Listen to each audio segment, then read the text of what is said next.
연종제 29주간 토요일에 보내드리는 오늘의 강론. 담당에는 천주교 대전교구 대건 중고등학교 김진철 신부입니다. 오늘 복음은 루카복음 13장 1절에서 9절까지의 말씀입니다. 그때에 어떤 사람들이 와서 빌라도가 갈릴리아 사람들을 죽여 그들이 바치려던 제물을 피로 물들게 한 일을 예수님께 알렸다. 그러자 예수님께서 그들에게 이르셨다. 너희는 그 갈릴리아 사람들이 그러한 변을 당하였다고 해서 다른 모든 갈릴리아 사람보다 더 큰 죄인이라고 생각하느냐? 아니다. 내가 너희에게 말한다. 너희도 회개하지 않으면 모두 그처럼 멸망할 것이다. 또 실로암에 있던 탑이 무너지면서 깔려 죽은 그 18사람, 너희는 그들이 예루살렘에 사는 다른 모든 사람보다 더 큰 잘못을 하였다고 생각하느냐? 아니다. 내가 너희에게 말한다. 너희도 회개하지 않으면 모두 그렇게 멸망할 것이다. 예수님께서 이러한 비유를 말씀하셨다. 어떤 사람이 자기 포도밭에 무화과 나무 한 그루를 심어 놓았다. 그리고 나중에 가서 그 나무에 열매가 달렸나 하고 찾아보았지만 하나도 찾지 못하였다. 그래서 포도 지배인에게 일렀다. 보게 내가 3년째 와서 이 무화과 나무에 열매가 달렸나 하고 찾아보지만 하나도 찾지 못하네. 그러니 이것을 잘라버리게. 땅만 버릴 이유가 없지 않은가. 그러자 포도 지배인이 그에게 대답하였다. 주인님, 이 나무를 올해만 그냥 두시죠. 그동안에 제가 그 둘레를 파서 거름을 주겠습니다. 그러면 내년에는 열매를 맺겠지요. 그렇지 않으면 잘라버리십시오. 대전 가톨릭 평화방송 애청자 여러분 안녕하십니까? 오늘은 연중 제29주간 토요일입니다. 오늘 복음은 이렇게 시작됩니다. 그때 어떤 사람들이 와서 빌라도가 갈릴레아 사람들을 죽여 그들이 바치려던 제물을 피로 물들게 한 일을 예수님께 알렸다. 그 사건이 정확하게 어떤 것이었는지 오늘 복음만으로 알기는 어렵습니다.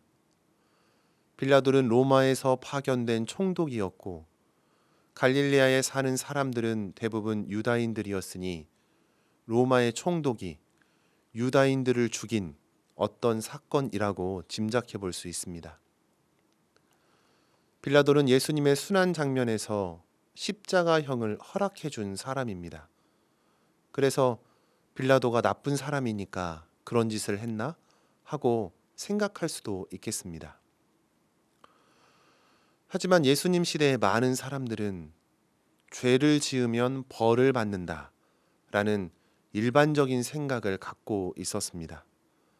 그리고 이런 생각은 다소 이상한 해석을 가능하게 합니다. 즉, 그것이 무엇인지 알 수는 없지만 분명 큰 죄를 지었으니 응당 그에 따른 벌을 받은 것이려니 생각하는 것입니다. 빌라도가 나쁜 짓을 저질러서 사람들이 죽은 것이 아니라 그 사람들의 어떤 죄 때문에 받을 벌을 받았다라고 생각한다는 것이죠. 실로암 탑이 무너져 사람들이 다치거나 죽은 사건도 마찬가지입니다. 탑이 무너져서 사람들이 다쳤다는 것은 일종의 사고겠지요. 사고로 인하여 사람들이 다친 것을 안타까워할 수는 있지만 마음속에는 어떤 의문이 들게 됩니다. 저 사람들은 왜 죽었을까? 왜 다쳤을까? 혹시 우리가 모르는 죄를 지어서 벌을 받은 것은 아닐까? 사람들의 이런 생각 때문에 예수님께서는 오늘 그들이 더 큰 죄인이라고 생각하느냐 라고 물으시며 아니다. 너희도 회개하지 않으면 모두 그렇게 멸망할 것이다 라고 말씀하십니다. 예수님께서는 정말로 큰 죄가 무엇인지를 명백하게 알려주십니다. 그것은 바로 회개하지 않는 것입니다. 우리 신앙생활에서 하느님은 사랑이시고 자비로우시다는 말을 종종 듣습니다. 그래서 때로 우리는 하느님의 사랑과 하느님의 심판 사이에서 혼란을 겪을 때가 있습니다. 하느님의 사랑에 의지하자니 심판이 두렵고 심판을 걱정하자니 하느님의 사랑에 대한 의문이 드는 것입니다. 이 두 가지, 하느님의 사랑과 하느님의 심판을 아주 명확하게 구분짓는 기준이 바로 회개입니다. 우리가 지난 죄를 뉘우치고 회개한다면 하느님께서는 지체 없이 용서하여 사랑을 드러내실 것이고, 우리가 죄에 빠져 있으면서도 회개하지 않는다면 결국 우리는 하느님의 심판을 피할 수 없을 것입니다. 오늘 복음 말씀에서는 무화과 나무에 대한 이야기도 나옵니다. 3년째 열매를 맺지 못하는 무화과 나무 앞에서 주인은 나무를 베어버리자 하고 포도 재배인은 1년만 더 두자고 하지요. 숫자에 대한 성경의 상징성을 통해 볼 때 3년을 기다렸다는 것은 이미 기다릴 수 있는 충분한 시간을 기다렸다는 뜻이 됩니다. 그런데 거기에서 또 1년을 기다리자고 하는 것입니다. 열매 맺지 못하는 무화과 나무가 열매를 맺는 것, 그것이 바로 회개입니다. 과거와 다른 변화된 삶을 사는 것, 그것이 바로 회개입니다. 하느님께서는 충분한 시간 동안 회개를 기다리시고 또다시 1년을 기다리기로 하십니다. 이것이 하느님의 자비입니다. 그렇다면 우리는 어떻게 해야 할까요?